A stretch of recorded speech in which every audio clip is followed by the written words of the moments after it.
Hey gang, welcome back to Joe Daddy's Garage. Today's video I'm working on the hood for the 69 Mach 1 Cobra Jet seen here. Now, if you've been following along, you already know the history on this car. If you haven't, go back and check out the videos in this playlist, Crunchy Cobra Jet, because I take basically a very rusty car and turn it into almost a new car from dynacorn parts and some original parts from the car. So what I want to work on in this video is getting the hood blacked out. So let me show you what I'm talking about. So the hood was painted. That was probably one of the first things that I did, was paint the hood and a few other pieces. So it's just been sitting and I haven't had any reason to mess with it. Currently I have this stripe kit. Now this is a kit available online. I got these off of eBay. I actually bought two different kits because this car has the 1/8 inch stripe and other Mach 1s actually have a 1/4 inch stripe. And what I mean is when the hood is blacked out, the exterior trim stripe, okay? So this kit, there's two different part numbers and I can post those relating to which one is which. But you have to take this piece here and set it up on the front edge of the hood, and this piece and set it up on the front edge of the hood, and then this piece connects these two, and then this piece runs down the length, and there's also a secondary set of stripes here that go onto the cowl. So I need to make sure everything is right on this, and what I mean is if there's any flaws, like there's some little dust nibs here and there that need to be removed. So what I'm going to have to do is basically do a sand, color sand and buff on this hood to make sure everything in that midsection is smooth and there's no flaws. Now, what I find unique is this car has the 1/8 inch stripe. As I said, many of them came with the 1/4 inch stripe. From some research that I found, depending on the plant that it was made in and where it was at on the assembly line could dictate which stripe it ends up with. My understanding is that the Boss 302 cars all had the 1/8 inch stripe. So if they were coming down the assembly line at the same time, they probably just put this on because it was easier than retooling. The reason I know it's an 1/8 inch stripe is here's the original hood. Now, this thing is in terrible condition. You can see that's just one bad spot, but this whole thing is just rotted away. Now, this car had been exposed to the elements in Florida, and it just rotted away from the inside out. So the hood itself isn't worth doing anything with. It might make good wall art for somebody, but it's just really scrap. But some of the details I want to show you is how they did this. So my understanding is they had this box thing or whatever that they laid on top of the hood that allowed them to spray the black. And if you'll notice, the striping from the spray pattern goes across the hood. And it doesn't continue from one side to the other. It's actually like there was almost like they did one side at a time and then filled in that center section, because you can see the wear revealing the stop points where they were stopping with the spray gun. I just find that interesting. So they would have had to work inside of that form to spray. In most cases, we would look at this and go, we would spray front to rear or fore and aft, right? It just makes more sense in our minds. But they had to work within that thing that they hung on top of the hood. Some of the other things I want to show you is the inconsistency. So I know back in '69, things weren't as tight with the tolerance. So you can see the 1/8 inch stripe, and you can see just roughly that this is almost even from left to right or across where that stripe is. You follow that up, you come up here to this top section, and you look at that. There's a stripe. Here is a very narrow area, and then this is really wide. So you can see that stripe is not consistent all the way down. Come over to this side, and this side is tighter than that side, right? Follow it up, and you come up here, and now this side is wide, and this side is narrow. I just find that interesting because, you know, we try to dictate how these cars are made and try to make them as perfect as we can, and I'm at fault for this as much as anybody, but this, just that little bit right there would just blow me away. I mean, I would struggle with that nightly if I knew this was off. So I'm going to be doing some prep work in here. What I want to do, as I said, color sand and buff this hood, so all that stuff is taken care of. I'm going to get started on this and see what I can get done. Now, this hood had been sitting for a couple months, to be honest, and I really didn't pay much attention to any of the flaws. I decided I was going to sand this down. I believe I started with 1000 grit, and I realized it wasn't doing exactly what I wanted, and I swapped over to 800 grit. Now I'm just trying to get the shine off of it at this point, and I'm prepping it to do buffing on the exterior edges because that's the most important part. The intersection really doesn't matter, as that's all going to get blacked out anyway, so I'm just doing the whole thing. So let me show you what I'm talking about here. These are the rings or dust nibs that you can see now that I've sanded over them. They stand out a lot more. And I'm doing everything. I'm going to all the way to the edges because there could be some out here, you can just see that could be exposed after I take off the tape. So there's one right there.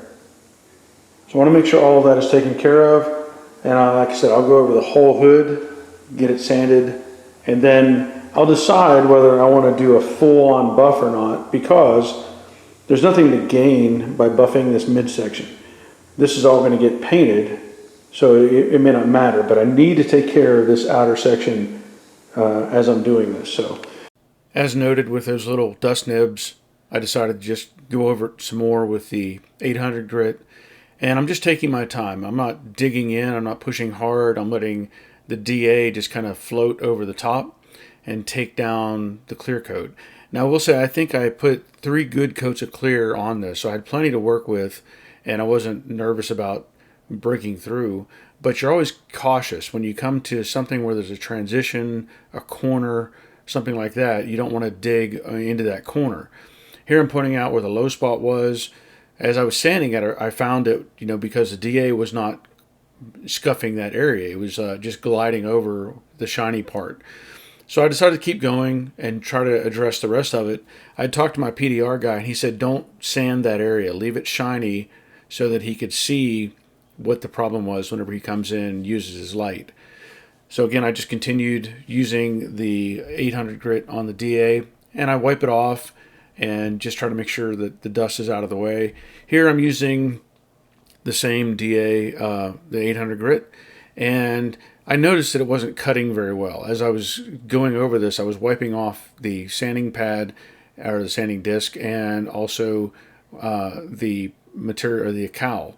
And so right here I'm like, this isn't doing very much. So I paused and I went and I got a fresh DA paper and started over, and it did exactly what I needed it to do. Now I've gone over this, and I started off using the 1000 grit from Mach, and that's normally all you really need. But I was finding that it was cutting, but it wasn't doing enough. I wanted to get a little more aggressive, and I went back with some 3M 800 grit, and so it did a better job of knocking it down. You'll see there's a trace of buildup here on these edges, and that is where, when the clear coat settles, it actually creates kind of a hump. So you got to be very careful when you're knocking this down that you don't run the DA, come and rotate it and knock off the edge. So I'm not too worried about that right now. What I plan to do is sand this, and I'm not worried about this section because all of this is going to be black. So I'm just going to worry about this area right here. I'm going to go up, I don't know, somewhere 3 or 4 inches, and I want to buff that so that it's ready to go. Can't do it after the stripe is on. Now what I normally do in this situation is I have a bucket of water, and I have various grits of sandpaper. And I normally start off with a 1200 grit, and I soak the water, I put in the water a little bit of Dawn dishwashing liquid, and I have right here, this is a soft pad And I may use the rigid pad instead, because this is a Durablock and it's a lot stiffer.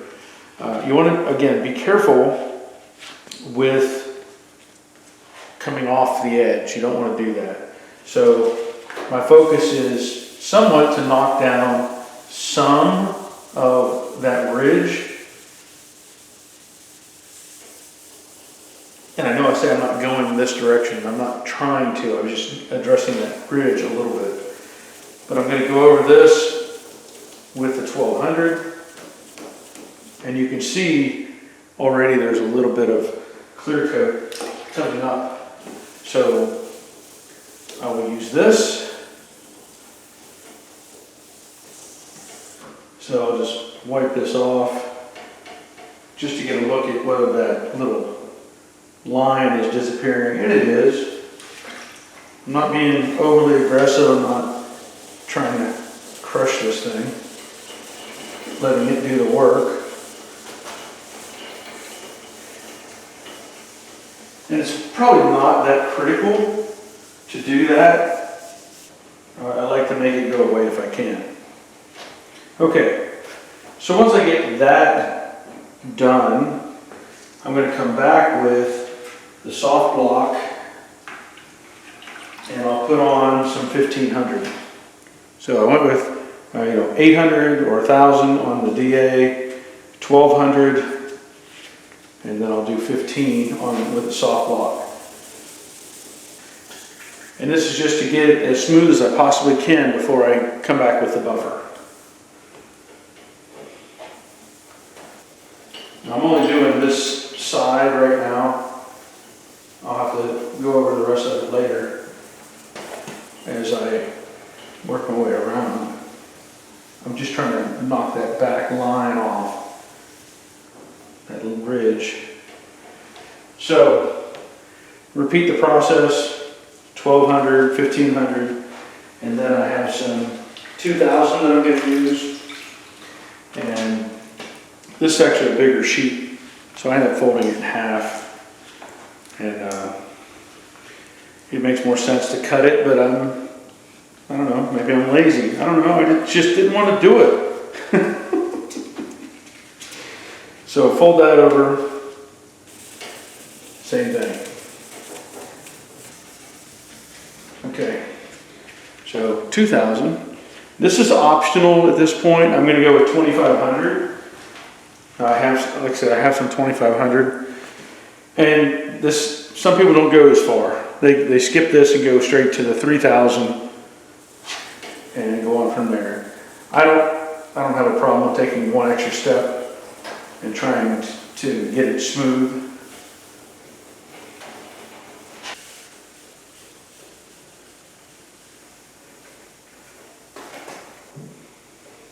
So now there's just a little evidence of that line left. I'm not going to worry about it. Look at the DA. We're stuck on the side of the bucket. So hook up the DA sander, put the 3000 on.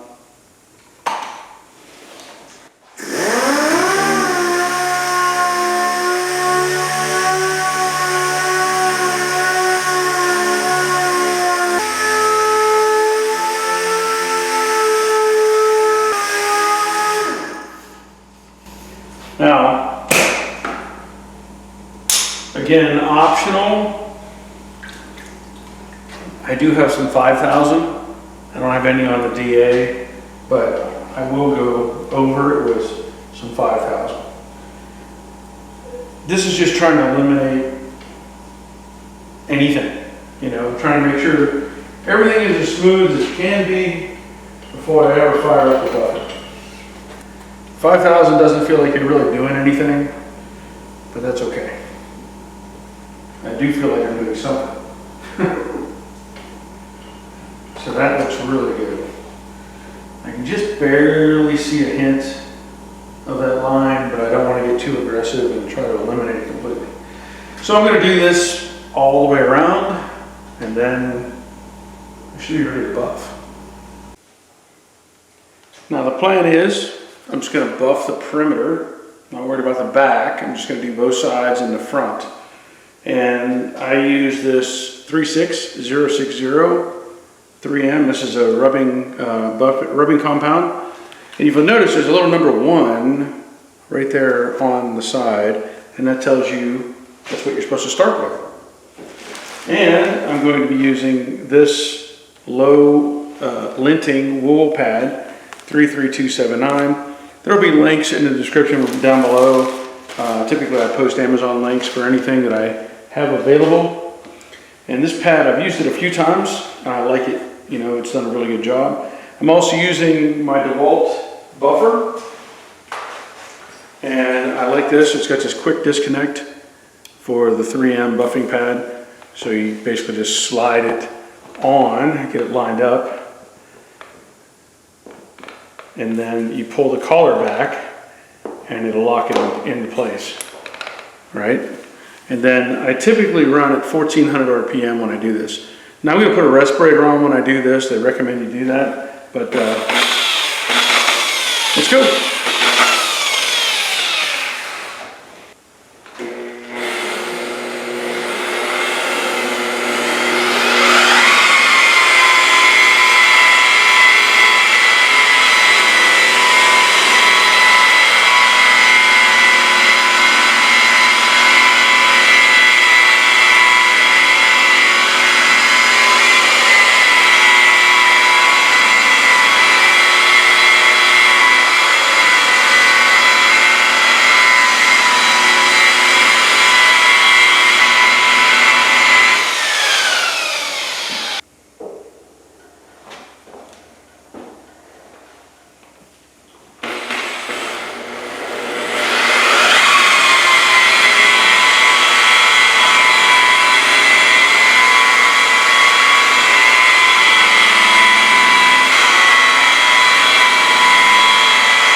So I'll do the front section as well, and then I'll come back with the next round of pads, which will be the black pad and the second compound, which has a 2 on it, and then I'll use the blue pad and a 3 on it. So I'll finish up this and we'll come back and do the rest. So round 2, I'm going to be using 06064, and again there's the little 2. And I think I pointed it out incorrectly on the other package. The 2 is over here. I think I pointed down here, which means 1 in the package. So there's a 2, and that would have been, I looked at the other wool pad, and it had a 1 in that same location. So there's that. Same deal. Collar, pull it back, lock it on. And I also run it at 1400.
Now basically, that's the same process.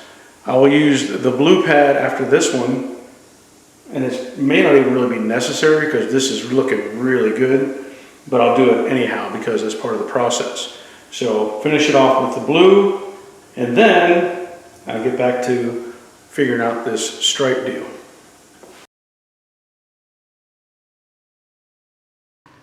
So as I mentioned previously, I have a problem with the hood for the 69 Mustang, and there's a shallow dent on the side, and I've asked my buddy Kevin here, who is the owner of Auto Dent Craft. He is a really good PDR guy. He's done work for me before, known him for years, and we go to the same barber, same stylist by the way, and I've asked him to come by and take a look at this and see if he can address this hood.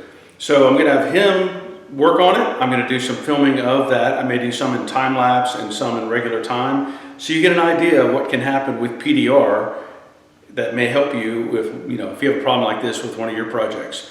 So I'm going to let Kevin get started and we'll see what we can get done. So as I talked about, this is the low spot on the hood, and so Kevin has set up his light, which he uses to see that low spot, and he also uses his tools with that light so he can move that piece of metal up and down as it needs to try to get it to go away. So it's an art form. I'll let Kevin tell you more if he wants. Yeah, I mean, what I'm going to do is I'm going to be pushing on the backside just to show you, how we do this. This is a tool I'm going to be using. I'm going to insert that under the hood into an access hole, and then from the inside of the hood, I'm going to be manipulating that metal and massaging it and just working it all back to its original position.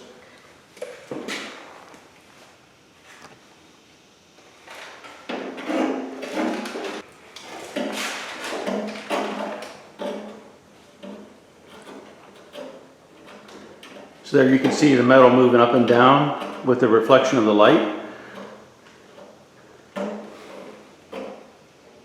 And like I said, this is an art form. I mean, this is pretty incredible what can happen with these tools.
So Kevin, how long have you been doing this?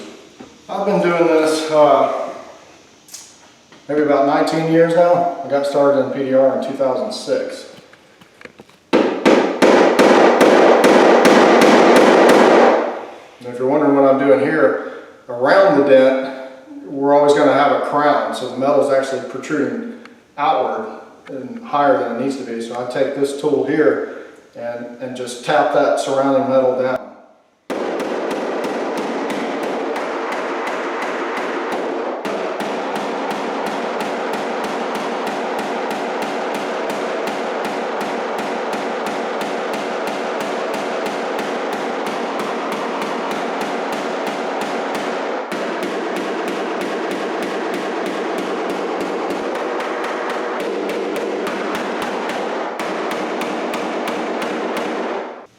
And then you start over, basically, right? Yeah, it's kind of a back and forth. So, you know, I'm massaging and picking up the low spots, and then as I start moving that metal upwards, that surrounding metal, you know, is continuing to get higher and higher. It's kind of a back and forth. Now, prior to this, you were a painter, correct? Yep, I did traditional paint and body work. And most of my paint and body work career, I was a painter. Okay. If I remember correctly, you said you had some reaction. You were having chemical reactions or something. You had to get away from the paint process. Yeah, there's a chemical in the hardeners. It's in the clear coats, the primers, isocyanates. Isocyanates, yeah. So I'm sensitive to isocyanates. Okay. So you kept on doing this. I know you love cars and you wanted to keep doing something. So this gave you an avenue to get away from the chemicals, but still be able to do automotive stuff. Yep, exactly.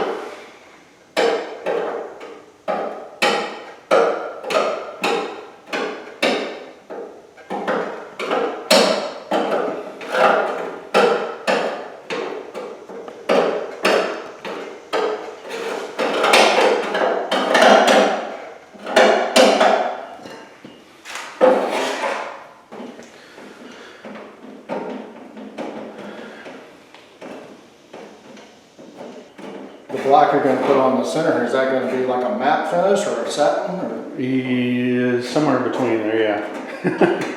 So this process requires patience. He is moving the metal up, and then he is knocking down the crown around the metal. So if you had like a bowl, it would be like the rim of the bowl needs to be pushed back down. Basically, once you move metal in one direction, the perimeter of that tries to move in the opposite direction. So you kind of have to go back and forth, pushing up and then bouncing it back down, in effect, to get the metal to collapse back into the shape that it was supposed to be in. So this takes a lot of time, and I filmed all of this, but I realized it was to be a much longer video to show the whole process.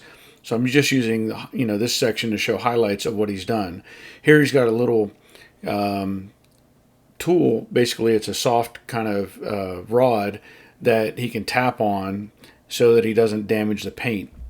He did note that the clear coat still was dimpling ever so slightly, so he was being very cautious to not use a hard tool to knock down the high parts of the metal, or the ring I should say.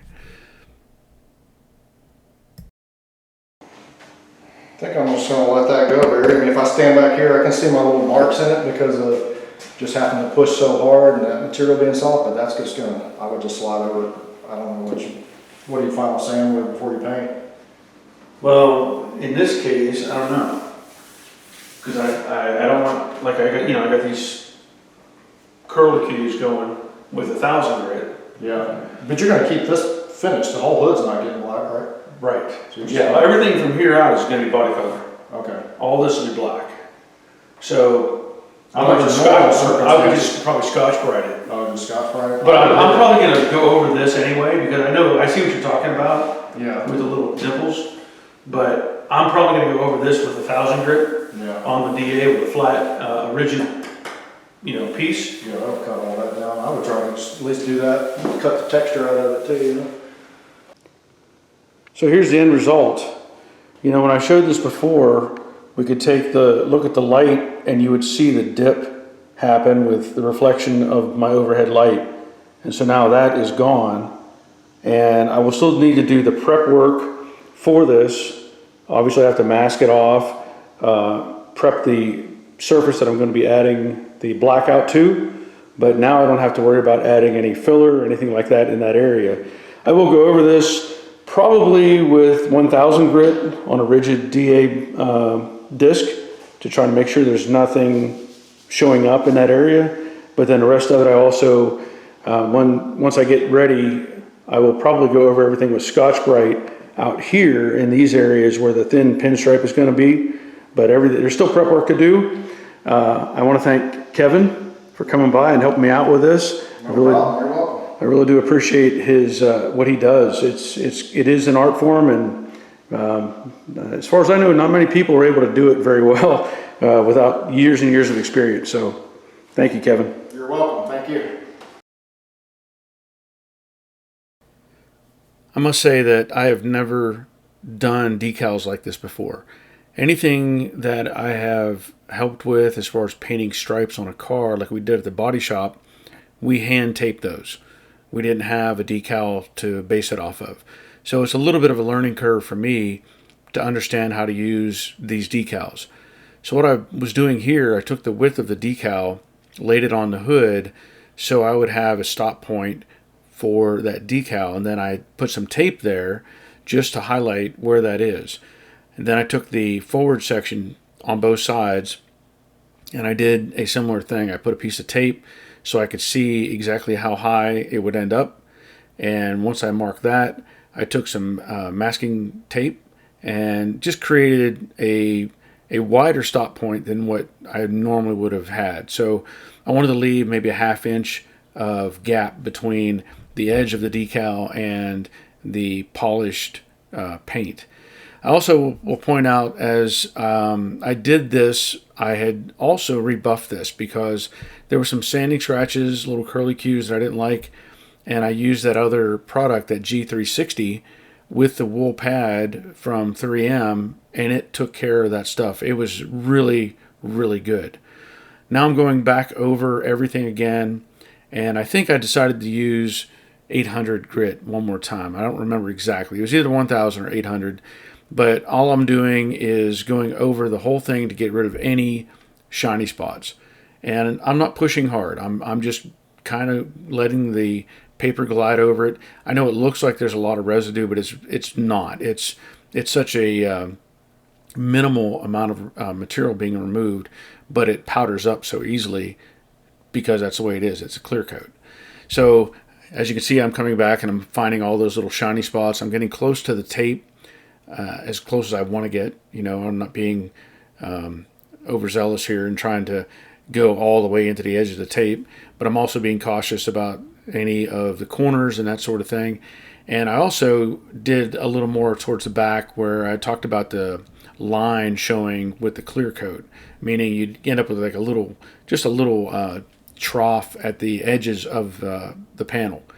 So now I'm using a red Scotch-Brite going over the entire thing, and all this is just to get it ready for me to put the decals actually on this.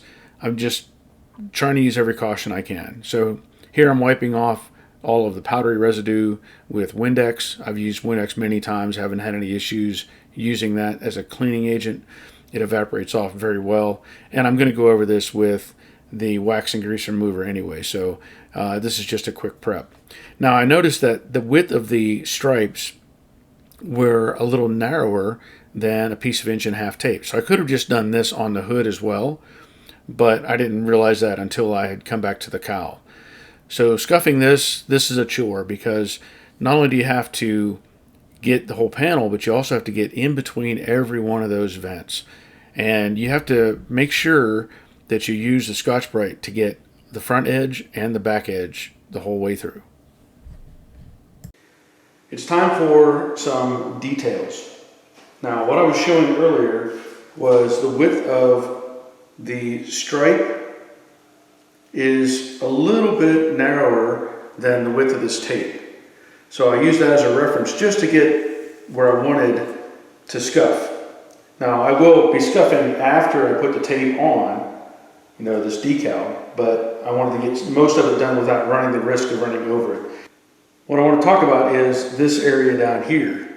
Now I talked to a guy who is a concourse judge at car shows, and particularly these, you know, Mustangs. So he said there's a lot of variation in this spot, and what he means by that is this area, this surface is black, and this is black. So all of this is going to get sprayed. He said, and I found some pictures online as well, that this is meant to come down, and this would be body color right here. And then he says there's variables out there. He said because these guys were doing this on the assembly line, and some of them did it one way, some of them did it another. But if you look at this, and as it comes over the edge here, the consideration is where this stripe is. because that's the black, and that black lines up right there on that edge. So it kind of makes sense to me to just do the black all the way to that edge. And then of course up here, the stripe actually stops short, like maybe 1/4 inch or 3/8 of an inch from the edge. So that is something else to consider. And that was on both this cowl and the hood. Another thing to consider when you're doing stuff like this is overspray. Now obviously the back of this hood I had painted it and it looked really good, didn't have any issues. So I was being cautious with putting tape over the opening for the shaker hood, blocking off all of the holes, whether it was for the hood pins or the screws or anything like that, and getting the paper tightly against the back side of the opening there for the hood scoop. Took a little time, but that's fine. That's all part of the process.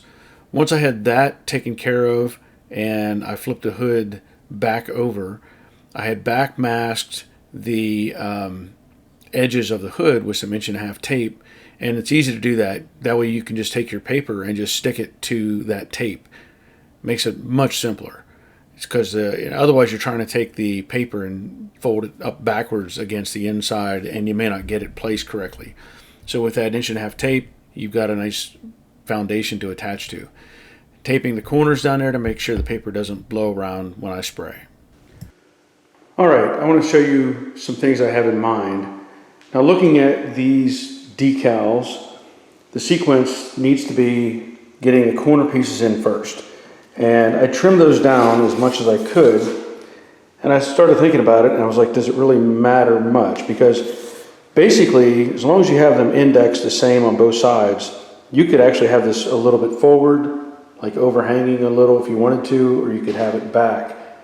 I'm going to try to get this right on the edge of this, the corner here of the hood. And then once you have that one and that one in place, my assumption is you take this one and you're going to overlap this, because you don't want to butt that together. You run the risk of having a gap there and messing things up. So you're going to overlap those pieces. And of course this center section as well is going to have to overlap the two sides, and that'll be down here. And again, as long as you got the lines lined up and have this edge covered, you're good. The other thing I'm running into is on this cowl panel. Now if you look at these, you will see that of course the stripe does run in line just like the hood, and you go to that edge. However, the pictures that I've seen online, it shows this color, or the body color, right here and right here with the gap, but the stripe actually stops short, meaning there's like 1/4 inch or 3/8 of an inch where the black stops.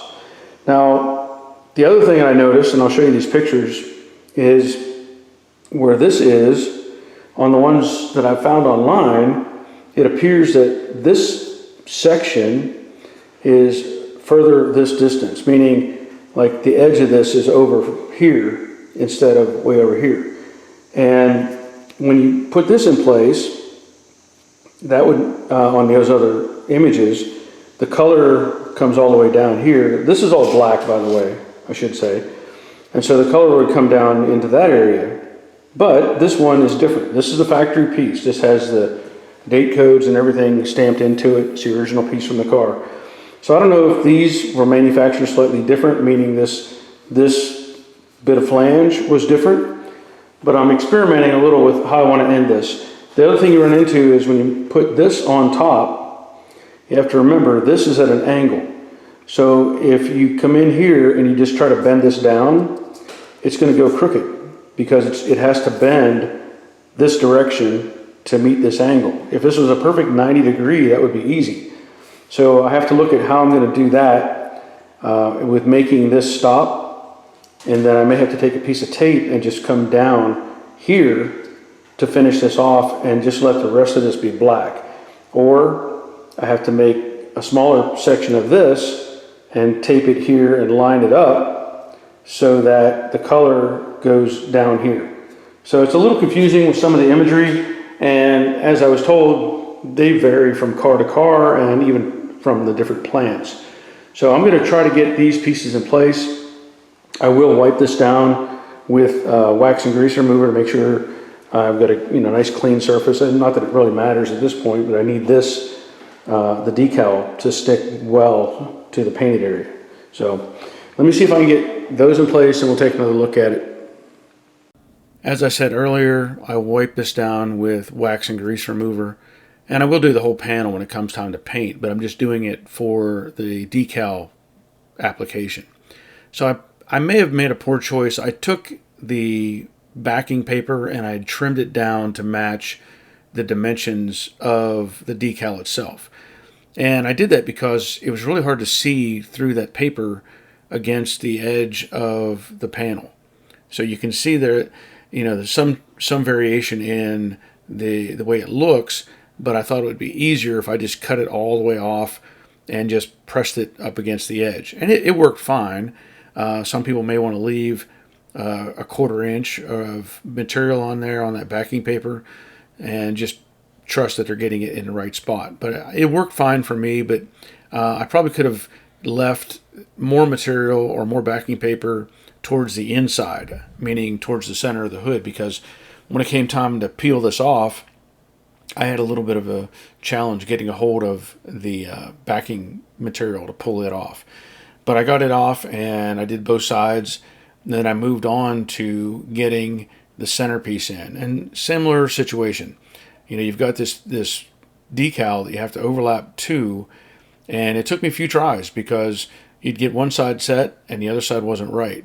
Now in the kit they give you 2 of these centerpieces, which is nice because if you have a problem and you mess one up, you have the second one to work with. So thankfully I didn't have to do that. I did notice that the center of this kind of buckled a little bit and created a pocket. So I'm pressing on it right there to compress that down. And later on I do that again whenever I'm painting it so it doesn't get any paint underneath that little pocket.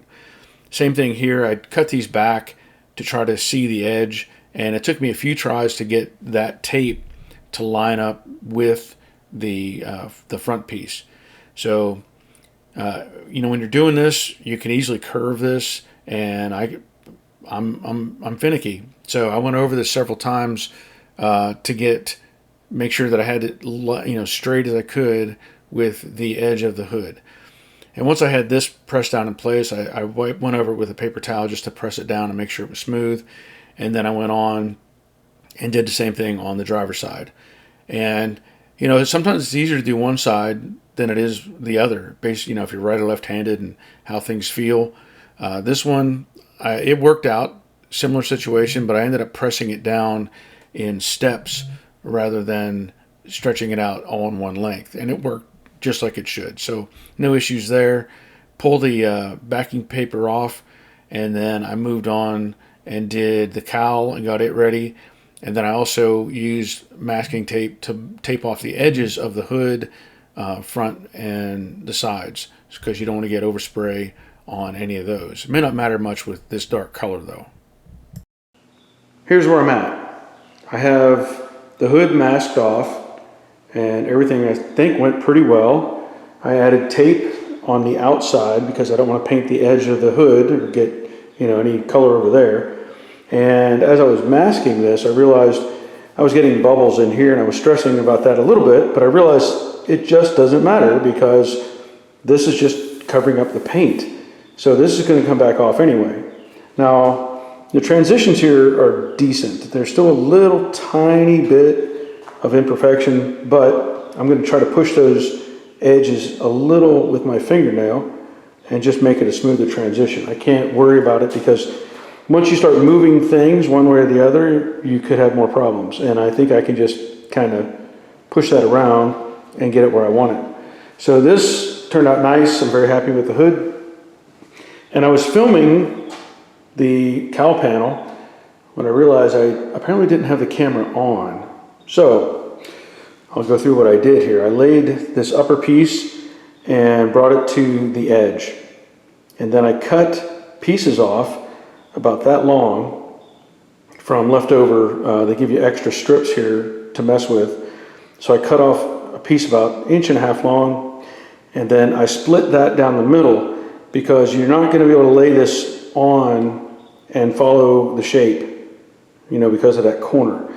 So I did one side at a time. I did this stripe here, and it comes up and it overlaps on top, and then I did this one, and I tried to get as close as I could to the, you know, same gap. Not super critical, but I wanted it to be consistent. And also same thing on this side, and the gap's close down here, probably won't even be noticeable either way. So this is consistent, very happy with that. Again, I've added tape on the outside here. All the rest of this is going to be black. Now, what I would need to do is gently scuff this with Scotch-Brite all the way up against the edges here. As you can see, I've already done this section, so not a concern there. But I need to be very consistent and get this done. So I'll be working on that next. As much as I hate to ruin this shine, but it has to happen. So all this is going to get hit with the Scotch-Brite, and that's why whenever I intentionally sanded this, I kind of got close to the shape so that the DA would do the bulk of the work. And then I also went over this lightly with Scotch-Brite just to give it a good smooth transition. So I'll get that taken care of, and maybe we'll be getting some paint on it today. So I have everything scuffed, but I wanted to show you something. I almost made a mistake. You know, on the original cars, they had the pinstripe stop right there, approximately 1/4 inch, 3/8 of an inch. They had it stop right there. And then I overthought this. Surprise. They would have made this stop right there as well. So you would have had maybe 1/4, 3/8, and then also up here. And you know, the trim sits on top of this.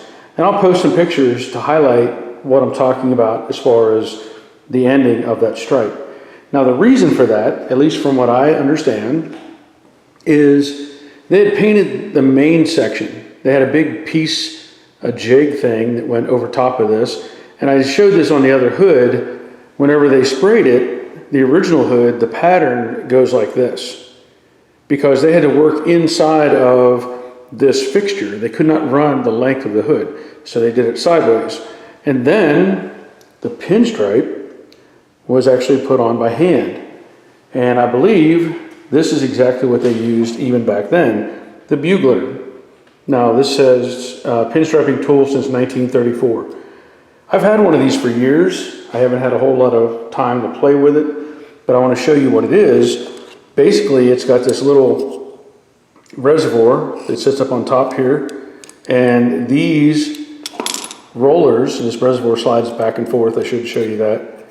Basically, you put some paint in here, and then you install one of these rollers onto the end of this. Okay, pretty good with one hand, right? And then what they did is they would roll out that stripe. Now, I'm not going to use this. I don't trust myself to make that happen. I have not enough experience with it. There is a guide tool. You can actually clamp these rods onto this tool that'll let it ride up against the edge. But I'm not going to do it. I have the template, and although I would like to do this, I just don't trust myself in getting it right. You know, these rollers, you really want to have it right. And hopefully I can pull it off with the template that is on here. So everything is ready. I just need to clean it really good. I also should point out that I went over the entire booth. Like, I took a long wand, I have that air blowgun, and I went over every single piece, every corner, every space inside of this garage / paint booth to try to eliminate as much dust as I can, because I do not want any dust nibs. I may still end up with something, but I'm going to try to do my best. So all this has been blown out, and I'm going to do it again just to make sure, and then we'll wet the floor down completely. I'll even wet it up into the garage area there, and then I should be ready to spray this paint. And that paint is this stuff right here. This is a mix that my PPG guy mixes on his own. He has his own formulation for this. Low gloss black is what he calls it. It is 6 to 2 to 1. So it's 6 part base to 2 parts reducer to 1 part hardener, which is DCX 61.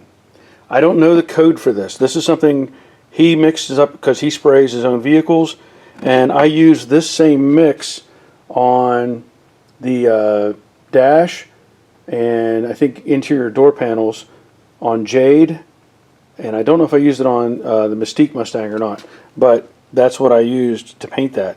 So I'm going to be mixing that up, and that'll be sprayed out of my Master Pro 88 gun. I have links for this on Amazon. So this is what I've been using to do everything: base coat, clear coat, primer, everything. So check it out if you're interested.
Okay.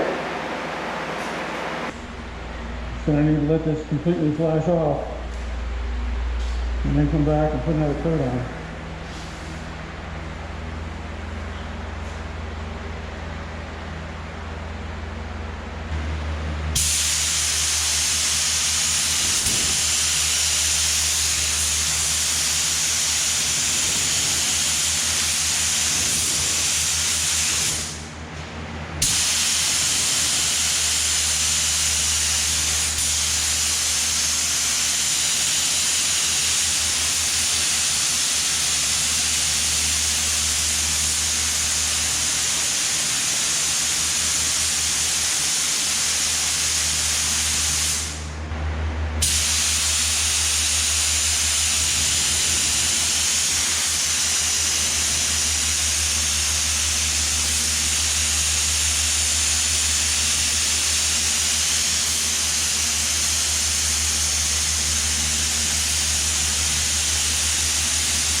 Let it dry out.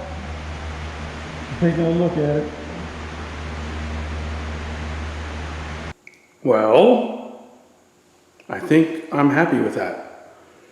It's got a nice sheen to it. Now it still is probably going to flatten out over the next couple of days because as it's freshly painted, it takes it a while to fully kind of get the effect. But I don't see any real like bad spots, no dust nibs, nothing really stands out that would be a problem that I can see.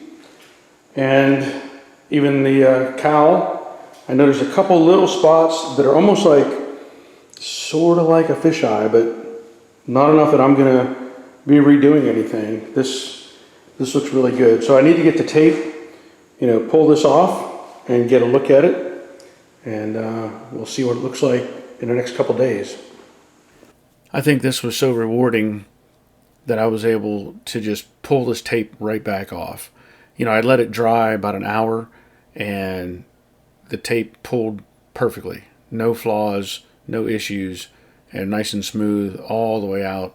So I'm very happy with this kit, and I will be using something similar whenever I actually paint my Mach 1 someday down the road, and I'm looking forward to having that taken care of as well. I undid the cowl and it laid out exactly like I wanted it to with those little stops on each end.